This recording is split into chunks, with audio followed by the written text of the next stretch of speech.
Go on in. Morning team. So introducing the new UX Pro Edge for everybody, so I appreciate not everybody's seen it as yet. So let's start with some of the basics.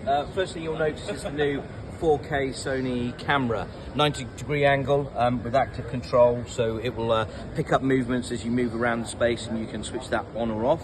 You've got the new hotkeys, so you'll see on the right hand side here you've got a set of keys. These will be etched into the glass as opposed to a sticker. You've got your home button, your active app buttons, your whiteboard button and your back button. Then the middle button allows you to control it and manage it to any of the apps. So if I hit this button, we've got it so that it picks the camera straight up at this point, and you can see our camera action just there as well. So again, the new active hotkeys at that point. Internals are pretty much the same as the Lux, so 8 gig of RAM, 128 gig of ROM. You've got the two 20-watt speakers and the two 10-watt subwoofers at the top here. Your motion sensor detection at that point. You've got your NFC down the bottom here.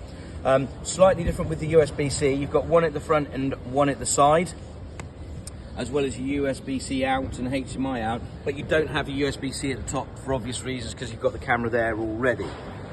New flat frog glass as well, so the writing capabilities on here are really lovely. So the key thing here that you need to be aware of when you're using the flat frog glass is that what this will do, let me just check the pens, here we go. I can write softly, and the harder I push, the thicker the pen becomes, so it will pick up pressure on the screen as well, and that's all to do with the new flat frog glass.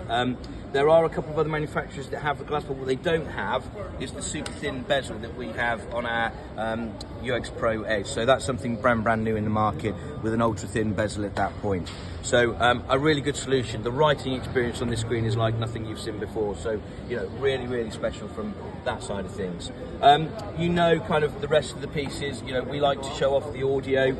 It's always quite nice to have the audio quite low to begin with, and then having the ability just to kind of turn that right up really showcases the audio really nicely at that point. And then the other thing that I really like to do, because I think it's useful for kind of explaining to people about just how quick our screens are, because that's one of the big things that when you ask our competitors to do the same, they're just not capable of managing that process. So what I tend to like to do is have a video playing, and then the 3D rendering within Google Earth shows just how little lag and how quick that screen is at that point.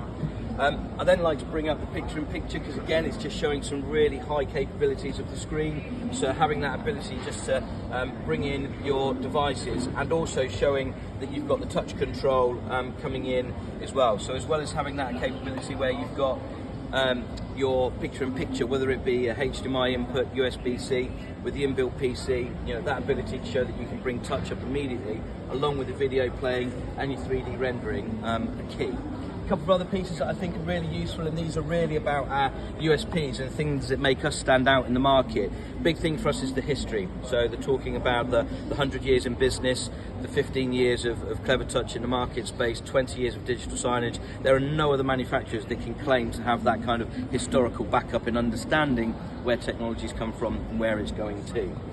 Clever Live, for obvious reasons, is one of our big USPs. There's nobody else that again can offer, you know, as much versatility as we have with regards to our Clever Wall, our totems, our CM series, our high bright screens as well. So, you know, lots of capability, all inbuilt with the whole process and premise of having non-subscription basis to it as well.